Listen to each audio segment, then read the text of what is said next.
Breaking news out of the Fifth Circuit Court of Appeals, this appellate court holding that Donald Trump's invocation of the AEA, the Alien Enemies Act, to justify the summarily rounding up and deportation of certain individuals off of American soil is not allowed. This is a huge opinion. Why? Because this is the first time that we're really getting an interpretation of the Alien Enemies Act when it comes to certain defined terms within that statute. And as we've noted here on this channel, this constant flow of information about whether or not Trump has appropriately alleged an emergency or whether or not he's appropriately doing what he's supposed to do, I mean, it's overwhelming, right? So when we get the clarity of a decision like this, when it comes to something as important as the AEA, which really kind of got the whole, I want to say, outrageous immigration ball rolling at the beginning of Trump's term, I think it's important for us to cover it. Look, this is not even the entirety of the opinion. The opinion is 100 and some change pages long. This is the majority. I want to walk through it very quickly with you because I just thought it was too important not to share it with you. To refresh your recollection, because I know there's been a lot of cases here, this case began after 2 of the 3 petitioners who are natives of Venezuela were detained by immigration officials on the basis that they were allegedly members of the Venezuelan gang Tren de Aragua. TDA is what we're going to call it, right? So what happened was those petitioners, they filed for a writ of habeas corpus in federal court. We've talked about habeas corpus here. It's this idea to bring the body, meaning bring the body before the court to have to explain why is that person being held and whether it's legal for that person to be held in custody or detention. Those petitioners filed a writ of habeas corpus alleging that they were about to be removed to El Salvador, to CCOT, under the terms of Trump's March 2025 proclamation invoking the AEA. They wanted an opportunity to dispute, to deny that they were members of Tren de Aragua, and they needed to have the chance to be able to do this. I mean, that is the due process that they were seeking, right? So they moved for something called a temporary restraining order, meaning they wanted the district court, the trial court, to block the government from being able to remove them off of U.S. soil while their habeas corpus petition was pending. It actually fast-tracked to the United States Supreme Court. The United States Supreme Court granted a temporary injunction, meaning it said, okay, temporarily, we're going to block the United States government from removing any of you, and we're going to remand, meaning we're going to send this back to the Fifth Circuit Court of Appeals with specific instructions for that appellate court to do a certain kind of analysis and exploration of the facts. You still with me? Okay. So here's the thing. This is a 3-judge panel in the Fifth Circuit Court of Appeals, okay? So these 3 judges came to this conclusion together on this issue. Now, let's talk about the following, because I want to kind of very quickly walk you through some of the precedent about the AEA, because there's really not a lot of it, and so this is another very big case. So this is a 3-judge panel, and it was a 2-to-1 decision. And let me tell you, the Fifth Circuit is very conservative. So this is a big win for immigration advocates. But here we go. So there really isn't a lot of Supreme Court precedent or authority to look at concerning the AEA. Why? Because that damn thing is from 1798. And according to this opinion, there's only been pretty much 3 times that the question has been posed in terms of whether or not the statute is applicable. And it's amazing, right? Because if you read it, it says here, the first and only time that the court is needed to analyze the statute prior to the 2025 presidential proclamation arose 150 years after the statute was enacted. So I want to stop for a second. So it's enacted in 1798, and then it takes 150 years for it ever to be kind of looked at by the court, right? So it's the same question that was posed in 3 cases. Did World War II and the president's authority under the Alien Enemies Act end, right? So in the first 2 instances, the answer was no, and the third time it was yes. But let's really quickly kind of walk through those 3 instances because they're very relevant for your consideration. Why? Because each of those 3 instances, the Supreme Court held that there is the opportunity for judicial review of interpretation of that 1798 statute, meaning that unlike what President Trump and his lawyers was trying to say, that there is no review available for him because as the executive, he's allowed to look at this Alien Enemies Act and he's allowed to use the statute and make his own declarations vis-a-vis, whether there is a need to be able to invoke the AEA. Well, the court's like, no. The Supreme Court has allowed the judicial branch to be able to conduct its interpretation and review. So here is the checks and balances that we talk about in basic civics happening right now in this decision. And I loved this language. I thought it was important to share with you on page 4. The court says judicial humility is particularly appropriate here. Our analysis leads us to grant the preliminary injunction to prevent removal because we find that there is no invasion or predatory incursion, and that we believe that currently, based upon what the updated notice has been provided to immigrants by the government, that it's actually satisfying due process.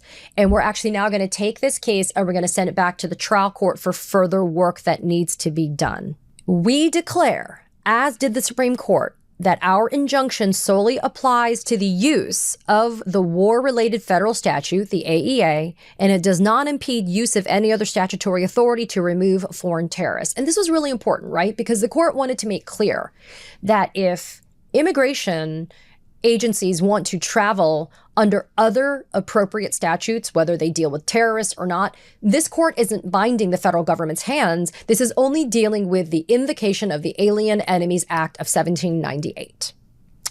So very thoughtfully and in detail, the majority goes through the definition of the AEA, which I'm going to read to you again, just to refresh your recollection, and then kind of goes through the really detailed historical analysis of this statute. But again, to refresh your recollection, adopted in 1798, the Alien Enemies Act, the AEA, authorizes the removal of natives, citizens, denizens, or subjects of the hostile nation if there is a declared war with a foreign nation or government, or a nation or government is engaged in an invasion or predatory incursion of territory of the United States. And as we've noted, Trump invoked the AEA to remove Venezuelan nationals who he claimed were members of the Tren de Aragua, the TDA, which is a designated foreign terrorist organization. Alrighty? So, once this analysis was begun by the appellate court, this is what the court said. All the parties agree that as a precondition to invoking the AEA, there must either be a declared war, an invasion, or a predatory incursion by a foreign nation or government. Everybody agreed that there is no declared war. Why? Because Congress has not declared that there's a war. So you can kind of check that box off, right? So what are the remaining two areas that this appellate court had to evaluate and look at? Well, they had to look at, is there an invasion? Is there a predatory incursion that would justify Trump using the AEA in order to have that immigration roundup that is being done? And the court then said that we also have to look at the phrase foreign nation or government in the context of the AEA to see if it applies or if it's applicable in this case. So again, very methodical in the way that the majority walks through this.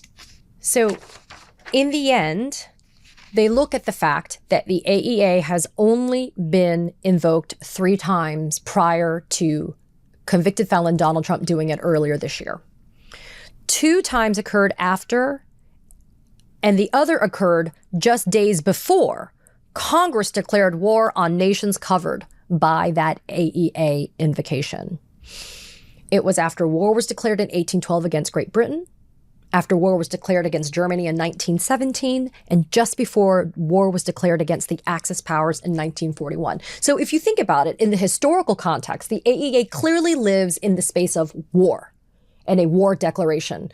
But then again, the statute goes on and allows for, the president to be able to do this if there is a predatory incursion or an invasion. And so this majority opinion just walks through the history. And when I tell you it's actually really fascinating, I urge you to go and read this because it actually was a very interesting deep dive into the history. So the court says just because Trump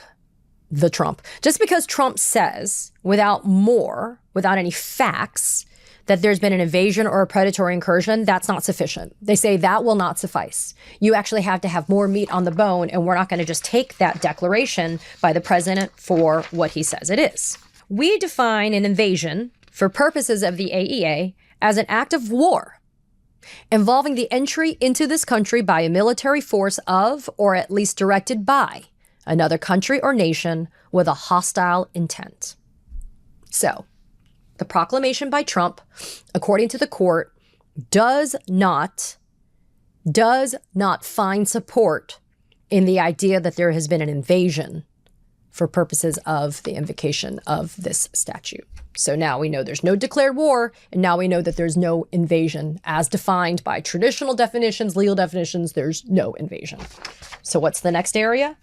Predatory incursion. This is what the court said.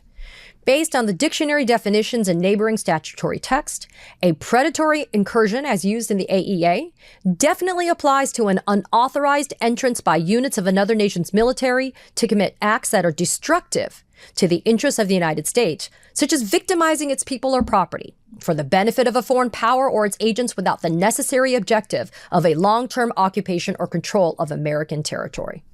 Again, makes sense, right?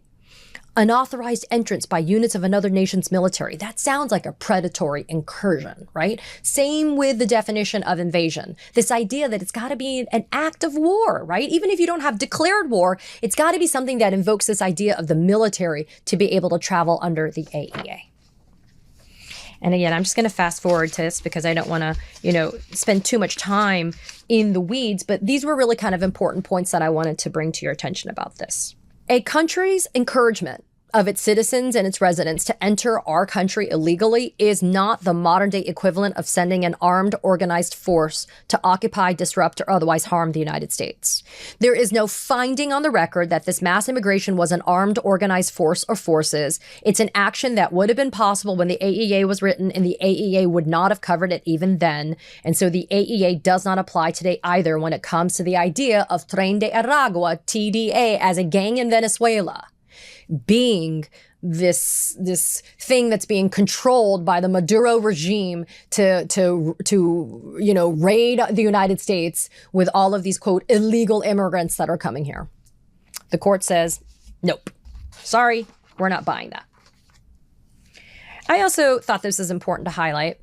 The court on page 33 says, we have already held that factual assertions by the president are to be accepted, but freestanding labels to unstated actions are not relevant findings. So, for example, they say, yeah, even if there is drug trafficking, that is not, and even if the drug trafficking is being used as a weapon, that is not even close to being within the updated meaning of an invasion or a predatory incursion. Okay? So, now that we know that this court says that there is no declared war, there's no invasion, there's no predatory incursion, we therefore conclude, page 35, that the petitioners, the immigrants in this case, they are likely to prove that the Alien Enemies Act was improperly invoked by felon Trump.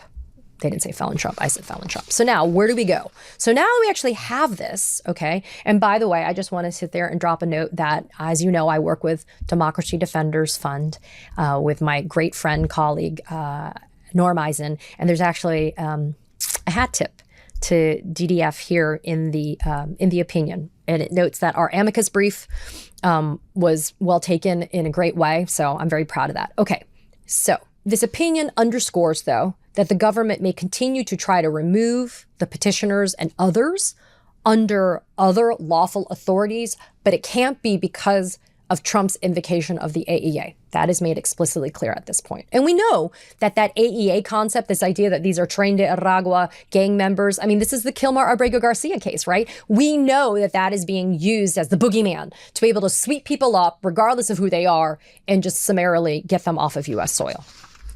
The last component of this is, do you get enough notice based upon what the government is telling you in your removal proceedings? And this is a very kind of quick analysis that I want to get to here. Under the updated notice, okay, so the original notice was woefully inadequate. And while all this litigation was pending, the United States government got smarter and they provided an updated, amended notice to petitioners and immigrants. So now here's what it says. The government now gives detainees pursuant to the Alien Enemies Act, right, notice of their detention in a language that they understand, because God forbid you actually have something that materially affects them, it impacts them in such a way that it wouldn't be in the language that they would understand. So now the notice is in the language that they understand. It provides information about how they can challenge their detention, including how they can contact counsel, because again, that's your opportunity to be heard, right? Notice, opportunity to be heard. That includes the opportunity to get counsel, because this is not an easy space to navigate at all, right?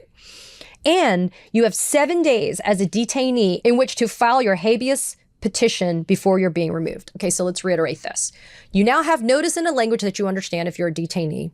You are given information on how to challenge your detention and how to get a lawyer to help you challenge the detention. And you're given 7 days to be able to file your habeas petition. Now, by the way, there is a partial dissent here that says 7 days is still not enough. 21 days, for example, would be better.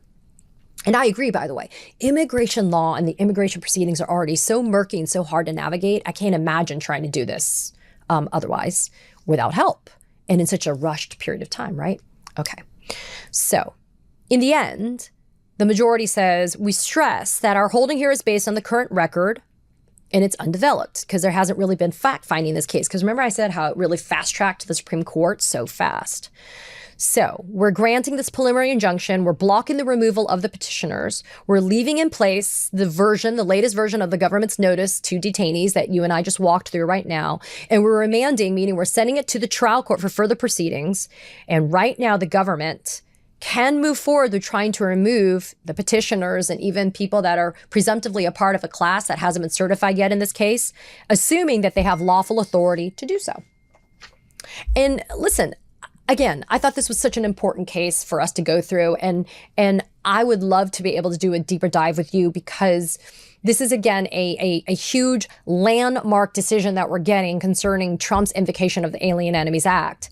And I also like it because we know that he's been using pretext as a tool to be able to do a lot of illegal things. And so when we know that that is proven to be false, then that empowers us, right? Because we now know that judges are adhering to the rule of law and they're being conservative in the way that they're interpreting things. And even in their conservative interpretation of statutes, it's still showing that Trump is losing. Be mad, be outraged, demand accountability. Nathan Jun, exceptional digital content creator. You can see his work all over social media. I jokingly call him my Korean brother from another mother. I'm incredibly proud of him. He is well-researched. He's thoughtful. And as somebody who is a gay Asian man who grew up in a Southern evangelical Christian home, my gosh, does he have stories to tell. But in this conversation right now, he and I had the chance to talk about how do you break through to the other side? How do you get them to listen? We also talk about the utility of mainstream media. Does it still have a value? And we also get into some other spicy things. Anyway, here you go. Take a listen. Nathan Jun. Joining me now is Nathan Jun. Nathan, having a fellow Asian American digital content creator blows my mind. I feel like we could just conclude the interview now and it'd be newsworthy.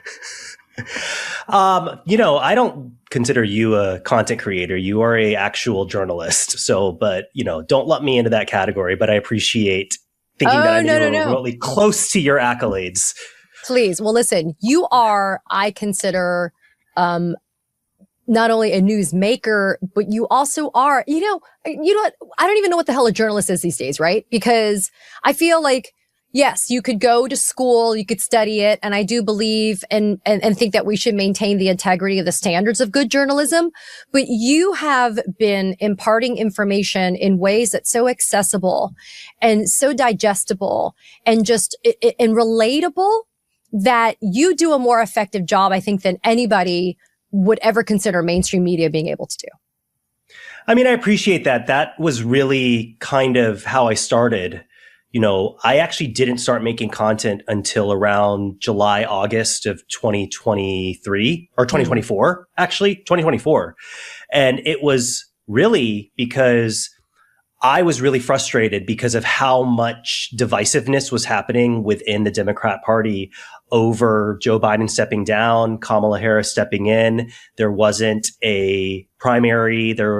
People were saying that like we need to have an actual primary and not just go with the convention. And what I realized in that time period was, a lot of people don't actually understand a lot of fundamentals of things that we learned a long time ago. And so my goal is just to try and take really complex things and simplify them. And a lot of times I'm learning them myself as I'm researching. And, I actually do have a minor in journalism, and I actually worked for the Central Florida Future in Orlando as a senior staff writer. So I have a little bit more of a background, you know what I mean? And I love researching. And I think that comes out in a lot of my content, which is I get really excited. I'm about to post something actually tonight where I have uncovered the actual advertising agency that actually creates all of the ICE ads, which no other major, I literally found them, and I'm about to post a video tonight about it. Wow. So you are doing what I spoke about with my friend Ellie Leonard, who's been going through the Epstein files, disclosures. She's an accomplished writer. So, I definitely don't want to diminish that. But the level of kind of this investigative sleuthing that is being done by people that either never thought they would be doing it or never thought they'd be in that space. I feel like we have tools available to us in these toolkits of just our lives. And if we have the interest, the time, the willingness to stay on the path of being truthful, I feel like that tackles more than what we're seeing in mainstream media sometimes. I mean, I'm not going to shit on mainstream media. Am I allowed to say shit? You're allowed to say whatever the fuck you want to say. Okay, great. Amazing. It's funny because I went to your former employer this past Sunday, and my management and I were basically saying, like, just don't say fuck, just don't say fuck, just don't say fuck. And I'm so the entire time you couldn't say shit, but anyway, go on. Yeah. It's like, but I'm not going to shit on mainstream media because I still think that they obviously have a very heavy hand, specifically in voters who are over the age of 55, who still really turn to those as their primary source of news and information. I think what you can see is just media trends that are happening, which is people want information as quick as possible because as they are scrolling and they see a cute video of a dog, they see a dress or a bag that they want to know, oh crap, it's like the president went to Davos and spent 30 minutes talking about how Greenland belongs to us, but then they want to move on. And I think that where mainstream media has struggled is understanding that news is no longer foundationally rooted in investigative research, factual information as it pertains to the way that people want to consume the news. News is basically who can do it the fastest without putting out anything that can be easily refutable, which is kind of sad in a lot of ways. But it's also just, I talk a lot about the fact that in life in general, specifically as somebody who is Asian American and who has dealt with different levels of systemic racism that we've all dealt with as people, as part of this community, I always talk about the fact that you can either fight the rules or you can become the exception to the rule. And I think a lot of what's happening within media is people are just becoming to the exception. They're just turning to that. And the way that media trends are kind of shifting, being able to become a trusted source that can root a lot of your information in citations and facts is what people desire. And they tend to trust creators more than they do the media, which at the end of the day is responsible for driving profit margins.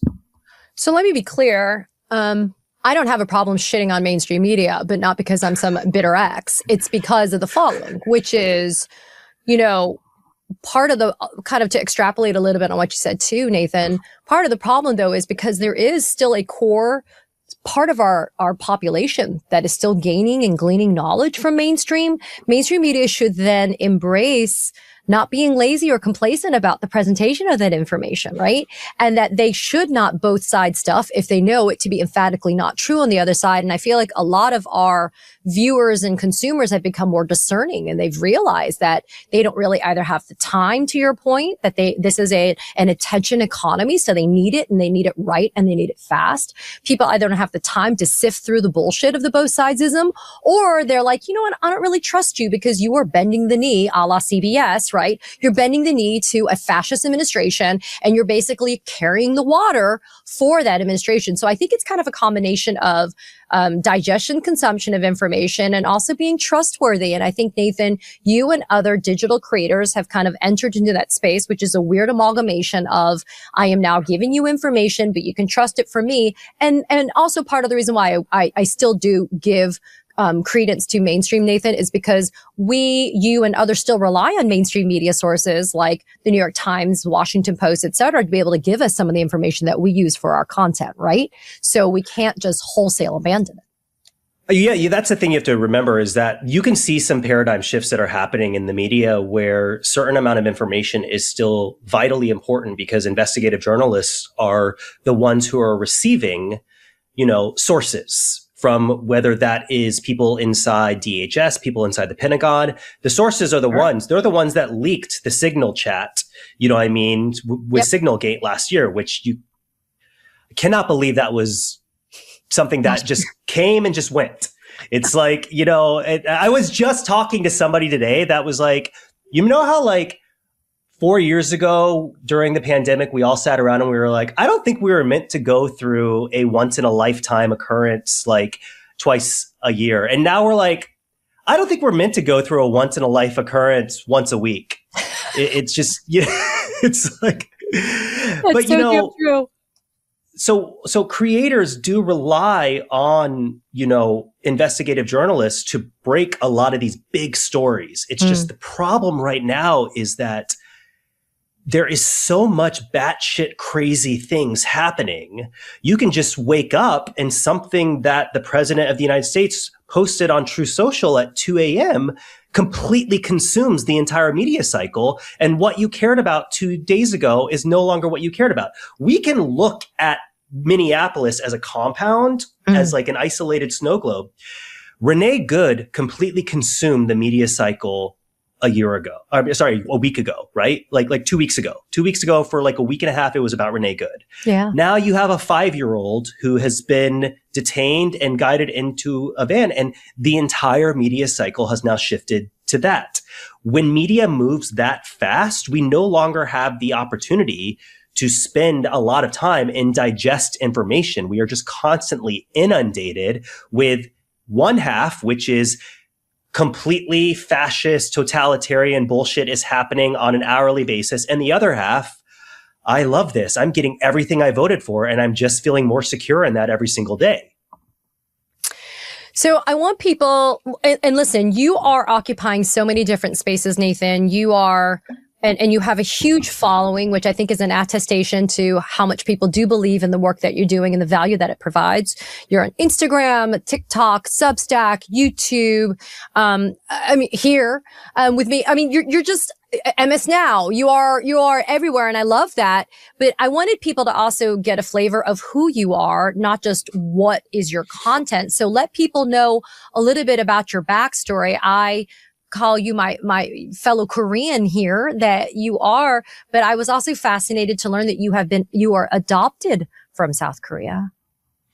Yeah, I was part of this collection of adoptees that was post-Korean War. As some people may not know this, a lot of viewers who I hope watch your channel do know this. Post-Korean War, the economy basically collapsed in South Korea, and specifically in their urban areas in Seoul, where I was born. So whenever I meet another Asian male Korean adoptee who is between the ages of 39 and 45, I'm like, oh, we're part of this special little group of, and if your viewers who aren't Asian don't know this, it is very rare in East Asian culture to give up boys to adoption, just simply because of genial, patriarchy that exists still in Asian cultures, even the Asian cultures that are very progressive. You don't give up boys because boys carry on your family name. And I was part of a group of people who did. And what's interesting is that I openly say this, I was a product of white saviorism, which was my parents were deacons in their church. They were very, very church driven. My mom was from Southern Georgia. My dad and her met there when my dad worked for the IRS. And and when I say Southern Georgia, I mean, if I say that my mom grew up in Folkston, Georgia, even people from Georgia are going to be like, what? Yeah. It's about 60 miles west of Valdosta. And I know Valdosta. I grew up in a Southern evangelical family, and my mom and dad, like, they were really, really driven by, missionary work. And I think that they really, really just had a heart to be able to feel good about themselves in some ways. And I'm not trying to shit on them for adopting me. I'm just saying that, they wanted to do something that they felt like was saving the world. So they decided to adopt a Korean child. They actually were in line to adopt a Caribbean Black child from Haiti, and then that fell through. But yeah, so I grew up in the largest condensed population of Greek people in the country, which is in Tarpon Springs, Florida. Which is about 40 miles northwest of Tampa. And I grew up as pretty much the only person of color outside of the Greek community, who was in that area. And a lot of people will often say, did that impact you? What was that like? I have a lot of families who adopt Asian children, and they often ask me, what was that like? Did you ever feel like you missed out? And I'm like, no, I was adopted when I was 3 months old. I didn't know anything else except for my parents. It really wasn't until I was 4 years old and I looked at a portrait of our family and I said, why do I look like Moses Kim? Moses Kim was a kid that in I did Taekwondo. He lived in a different town than me, but we went to the same Taekwondo place. And that was the first time I saw another Asian in my life, was when I was 4 years old and I saw Moses Kim. So, I have the benefit of approaching a lot of topics as it relates specifically to politics, but also in life in general, because I grew up in an evangelical Christian family. I have Bible verses like tattooed like on my body, you know what I mean? And, that was the life I grew up. I was a worship pastor in a mega church in Orlando. I was a worship pastor in New York City at a mega church. Yeah. Your people who are watching this are going to get a lot about me that they probably didn't know. It's like, I basically was leading worship in a mega church in New York City that had over 3,000 people that went to it. And I was basically asked that I was told that I was no longer allowed to serve because at 27 years old, I decided I was no longer going to be celibate and I was going to have a life. Because I basically decided to be celibate as a gay man. But wait, they let you serve even if you were gay, regardless if you were being celibate or not? They didn't. It was kind of we didn't really talk about it kind of thing. Like, but I never really came out kind of thing. Well, I never really told them I'm gay, but I'm going to be celibate. I had to sign a contract when I became a leader in the church that stated that I was not allowed to be gay. It's like, and so I made a conscious decision on my own that I would just choose to be celibate for as long as I possibly could.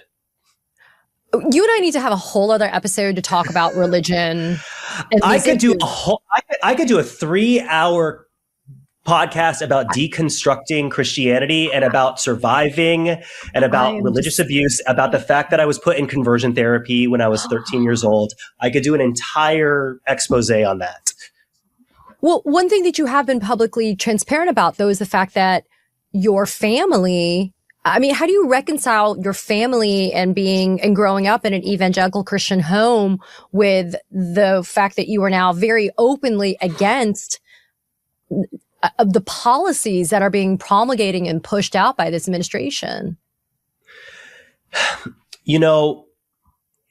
I have a lot of empathy and I don't feel sorry, but I just understand, for most of my family, they haven't left a 40-mile radius of where we all grew up for their entire lives. Okay. And I understand how if you don't leave and if you feel like the government overall is failing you, which I think we could have a whole other conversation about that in itself. You start to basically believe that what this country fundamentally needs is a abrasive jolt.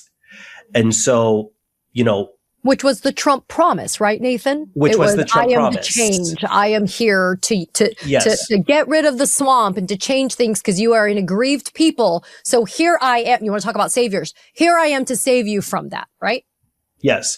And, I had to deal with 2015 through 2025 of, my family, my dad and my mom passed a couple years ago, but my dad, has MAGA hats. It's really great though, because my mom, one of the last things she told me when she was still able to communicate was I will not vote for him in 2024 because he's too divisive. Oh, wow. It's like, and then I said, will you vote for Biden? And she was like, probably not, but I'm not voting for Trump. And so, and a lot of people are like, how have you not cut them off? How have you not, disowned them? How have you not moved on? And a lot of ways I say to that is, we don't get to necessarily choose our family. We get to choose our friends. We get to pick our chosen family around us, which I have. I have a wonderful husband whose family is from Taiwan and Vancouver. I have amazing friends in New York City who all come from different diasporas and backgrounds of life. And that's like my family here in New York. But, my family is not intentionally cruel, if that makes any sense. They support certain aspects of what this administration is doing, but we have really actually productive conversations where we've actually found commonality about healthcare. We found commonality about corporate funding for campaigns. We found commonality about gay rights, not on trans rights, but at least on gay rights. But that had a lot to do with the fact that I stuck around. And I actually decided to have these conversations and these dialogues. So, Nathan, let me interrupt you for a second. I kind of want to ask, what were the icebreakers then? Like, I know part of it is your family. And as family, that kind of gives you, a gateway to be able to facilitate having these conversations. But I think for a lot of us that are listening to you right now, we would also like to achieve commonality with people that clearly are not on the same, team as we are. How do you broach that though? Like, how do you do that? Because I do feel like your journey is very similar to a lot of people who have kind of MAGA in their lives and they don't want to cut it off or excise it, but they do think it's important enough to try to maybe even change the way other people are thinking. I'm going to say something kind of controversial here, but I actually spent a good bit of time studying how Charlie Kirk debated and how he was able to come across as very, very impactful to his base. And one thing I realized that he did consistently was he answered a question with a question, which can often be a very, very powerful tactic. Okay. I don't instigate conversations with my family about politics. If it comes up, I will engage with it. So a most recent occurrence was we were in Chattanooga, Tennessee, which is where my sister lives. And we were on a pontoon boat because that's what you do if you're from the South. And the topic of healthcare came up and the topic of healthcare premiums came up and the topic of they're all ripping us off. Everybody is ripping us off. And somebody had pointed out to the fact that Trump had said on a plane that these healthcare companies are billionaires and they're ripping you off. And I didn't say anything, but everybody kind of turned to me to understand like what I felt like. And I actually, I use that opportunity of saying, I agree with you. Healthcare companies are ripping us off. They are a for-profit system. Where I found commonality in that specific topic, and this is actually something that a lot of people are going to have to kind of suppress their ego and just understand that the goal is actually to get people to change their perspective on things, is when I outwardly said, Obamacare, ACA was not perfect. It was not perfect. It was a C+ solution to an F- problem. And I can actually accept that. Where Obamacare, and I went through it. I'm not going to do it for this call, but I went through like where Obamacare struggled was it hedged its bet on the fact that for the next X number of years, we would continually subsidize and fund ACA through government subsidies by having higher corporate tax rates, by having higher progressive tax rates, and that it would be subsidized. But the minute that Trump took office, he completely eliminated those subsidies. It's like, and he gave and once I said that, I got a lot of pushback. But when I said, you can research this, you don't have to believe me, but you can research it. One of his first acts was removing a heavy amount of subsidies, and instantaneously, we had the largest spike in healthcare premium costs in this country at that moment. Now, with that, you cannot go into a bazooka fight with sticks and stones. So what I also say to a lot of people who say, I'm going to Thanksgiving, I'm going to Christmas, I'm going to Easter, I need to be equipped. I basically say, you have to be equipped.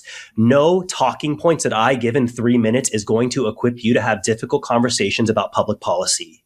You have to be equipped. The fact that I can research and understand and look at economic trends regarding healthcare and see the exact moments and the spikes and the dips of when it happened, I can equip myself and I can look at data from the Bureau of Labor Statistics, from the Bureau of Economic Statistics.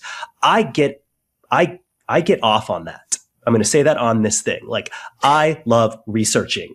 It's like, I love looking at data because numbers cannot lie. So that's what I would say to you in terms of how do people approach these conversations? You cannot approach this conversation when you are effectively talking to a red hat wall who could care less about your feelings unless you have irrefutable facts and bazookas that you can bring to that debate.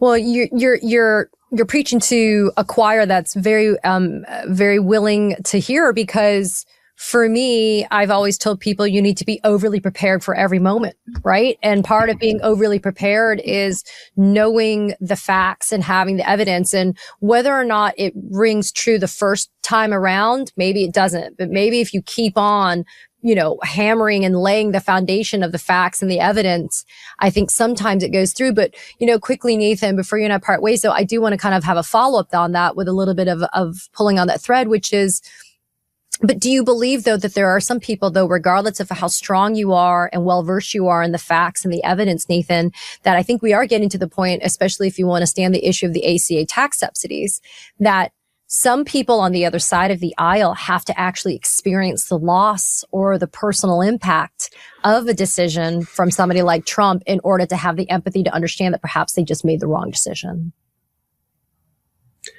Yeah, Katie, I'm going to spit a bar. I'm going to use a Gen Z term. I'm going to drop a bar for you, which is... Thank you for letting us know, us old not people. What That's I what want. You're doing. Thank you.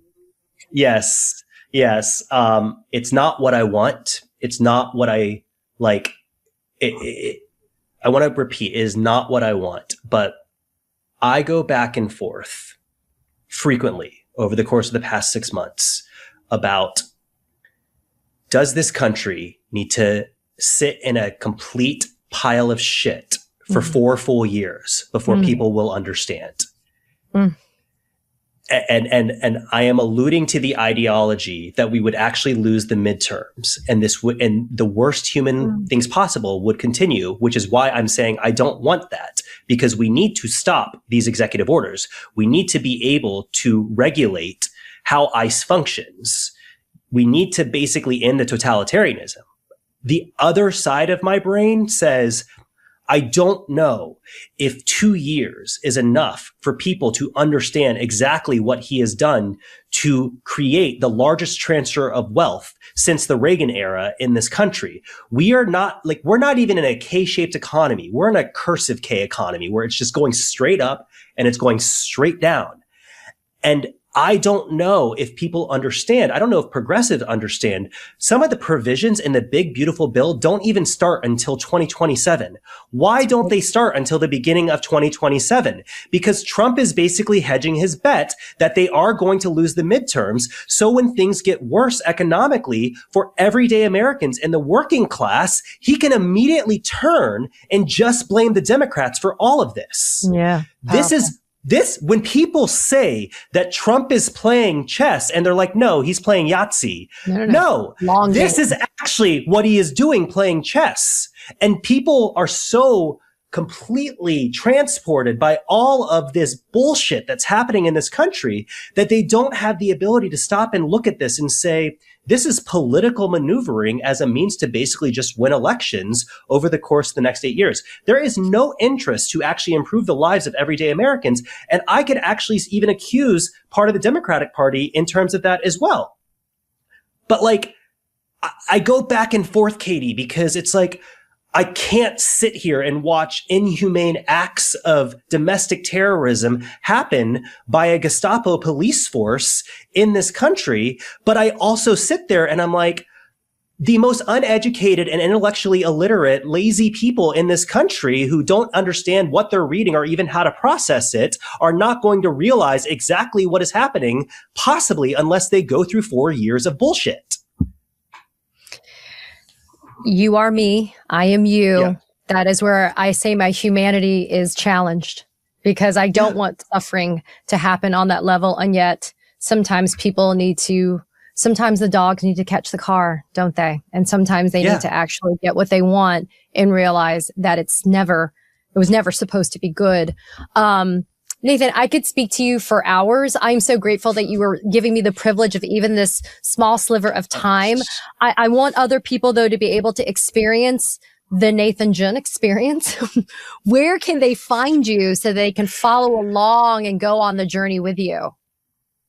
You can find me on YouTube, on all streamings, on my podcast, which is very abused lately just because I don't do this full time, which is very difficult to sit and record a 20-minute podcast by myself with no production team. You can find me on Instagram.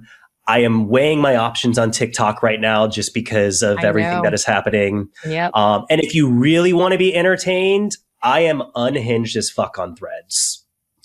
Threads is my place where I basically go after people. They're like, Jennifer Welch coined this term woke liberal or the woke left, or no, what was it? I forget what she said, but it's like woke something, dark woke. She said dark woke, which is basically people who are calling out like people on the right and just calling them stupid, just questioning their intellectual this like publicly. And I'm like, you know what? I'm totally on that. I have been on that train for years, honey. Yeah.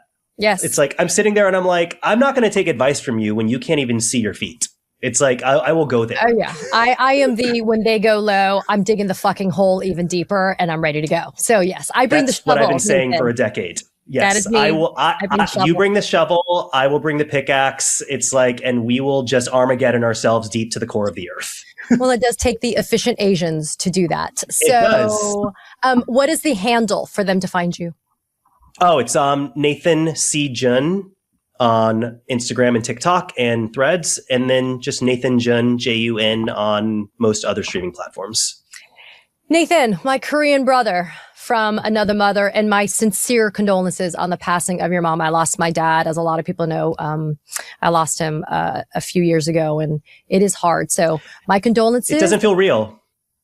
It doesn't. You and I could have a whole other episode on loss and grief and how that is. But I do consider you to be my Korean brother. So thank you for joining me. And I urge everybody tuning in to go and get more Nathan Jun at all of the platforms that are available, especially Spicy Nathan, like Tteokbokki Nathan, which is like the spicy rice cake in Korean. We can get some spicy Nathan over on Threads. But Nathan, my friend, thanks for fighting the good fight. I'm proud to stand alongside you in this battle for democracy. Thanks for being here. Thank you so much.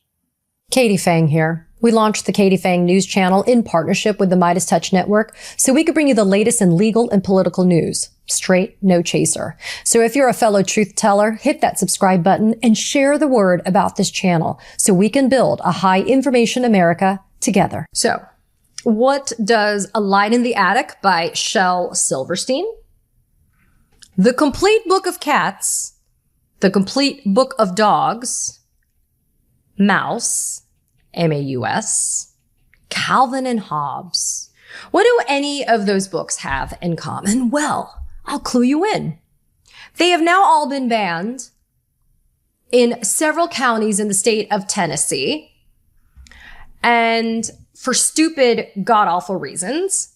And it's just ridiculous. I mean, we've talked about book banning before, and this is nothing new to you guys, but when you see something like, quote, the complete book of cats being banned from a school, you know that there's seriously something that is wrong. So here's what's happening. In Monroe County, Tennessee, 574 books have been purged from their school libraries. In Knox County, more than 100 titles have been removed.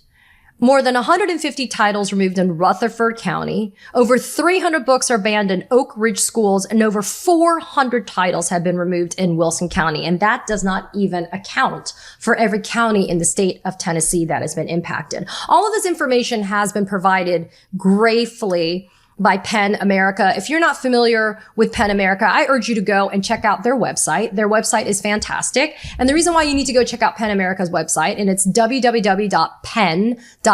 is PEN America is at the forefront of the fight for the First Amendment to protect free expression in the United States and globally. And PEN America actually is an organization that several authors and writers are a part of because they also believe in the importance of the First Amendment and your freedom of expression. But what's wild about this Tennessee county ban is it is so indiscriminate. And listen, as you guys know, I'm from Florida, and Florida has one of the worst book bans in the country. So yes, Florida likes to say hold my beer often to states like Texas and Tennessee. But Tennessee just goes to show exactly how completely indiscriminate and illogical their book ban is. So I'm going to read you, in 2024, the state legislature amended a state statute. It's entitled, quote, Age Appropriate Materials Act of 2022. And it specifies that any materials, quote, in whole or in part, that contain any nudity or descriptions or depictions of sexual excitement, sexual conduct, excess violence, or sadomasochistic abuse are inappropriate for all students and do not belong in a school library. So what does this mean, though?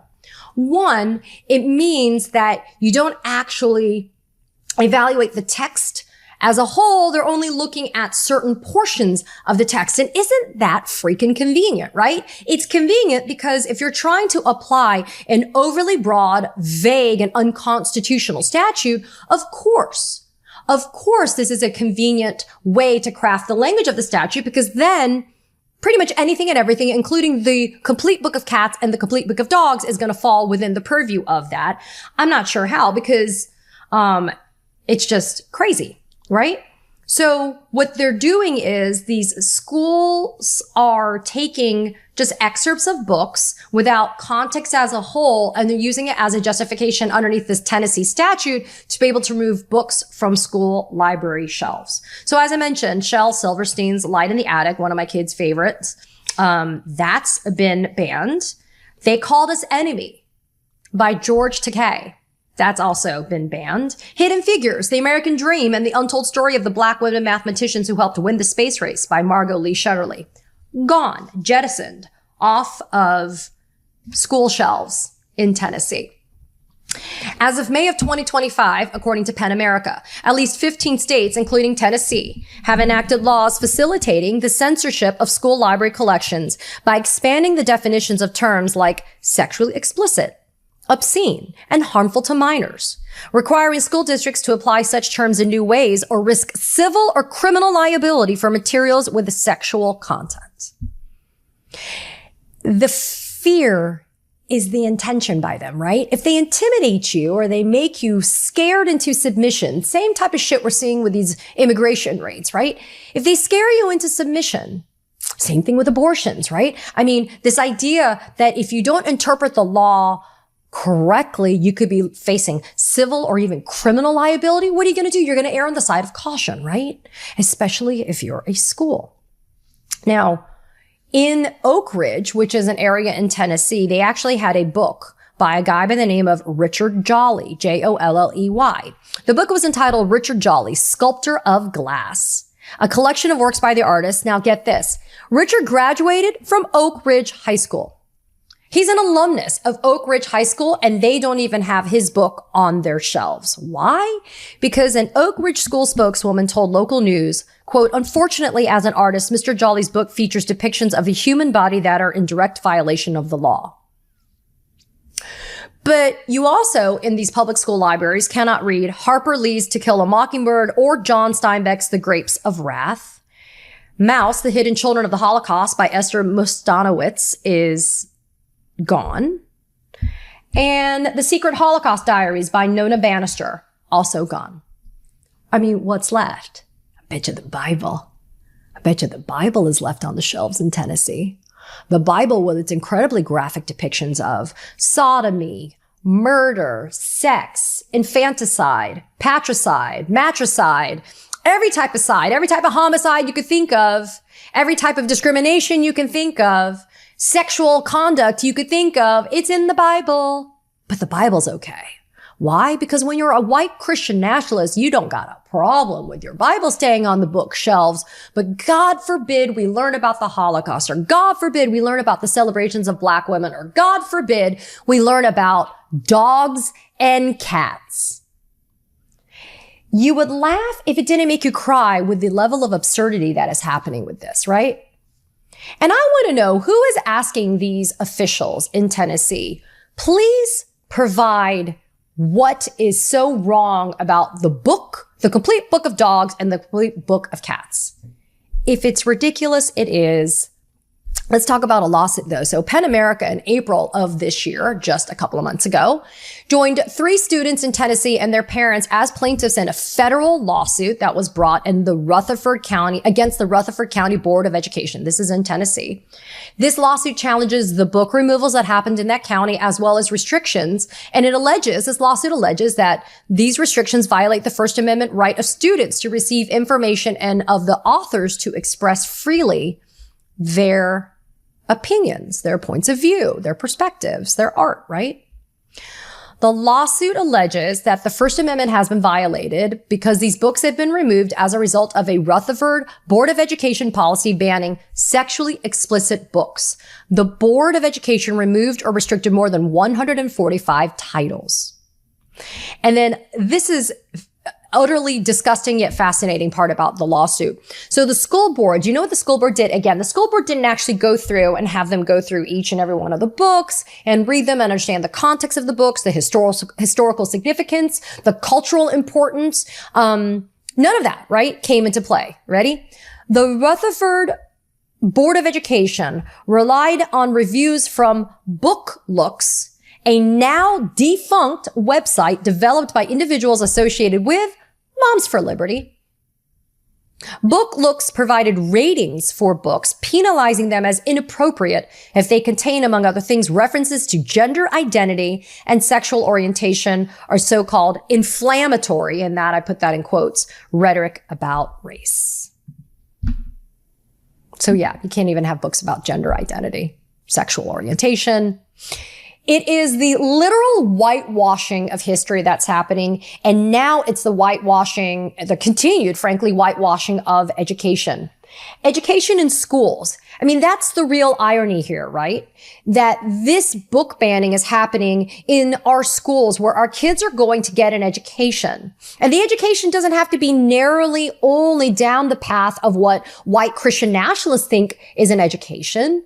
An education includes different points of view, different expressions, different speeches, different, opinions about different people of different colors and different races and different religions and different genders. It is the literal melting pot of ideas from which our children learn.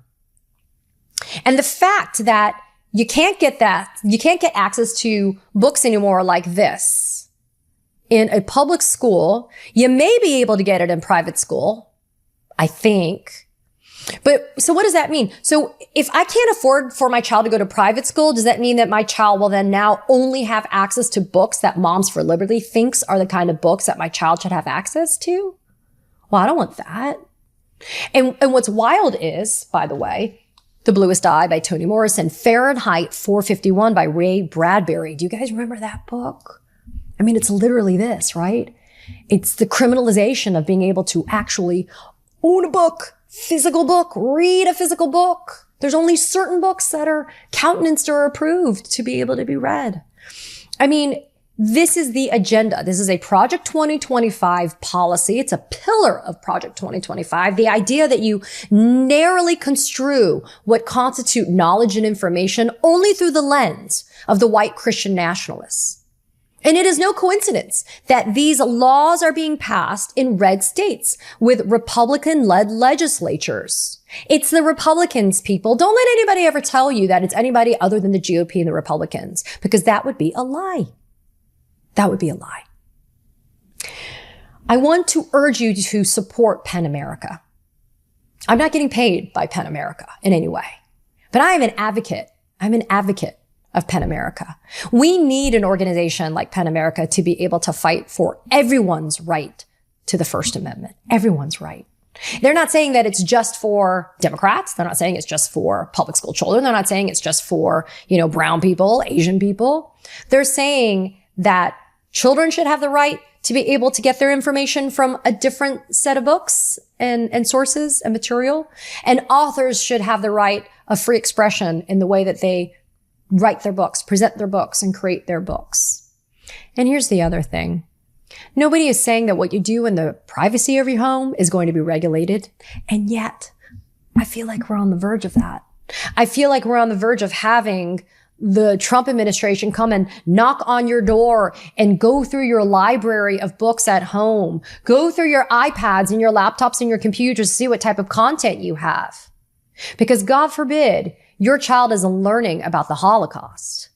For an administration that is so fucking hot to trot about combating anti-Semitism, which I am a proponent of combating anti-Semitism, they certainly are quick to make sure that you don't learn about the Holocaust. The wholesale genocide and extermination of the Jews. Can't learn about it, but let's use the anti-Semitism banner to be able to do all sorts of stuff, including under the premise of immigration enforcement. The hypocrisy is rich. We have these conversations here at the Katie Phang News Channel because, again, book bans may not be new to you, but they're still happening, and they're happening at a disturbing and alarming pace. And we have to always remember that we can walk and chew gum at the same time. We can focus on things like bombings in Iran. We can focus on the decimation of our federal agencies. We can talk about the big bullshit bill, but we can also remind ourselves that book bans are wrong and they're unconstitutional. Be mad, be outraged, demand accountability, and go out and read the complete book of cats, the complete book of dogs, The Bluest Eye by Toni Morrison. Just go out and read. Read, people. Get an education. I'll see you on the other side.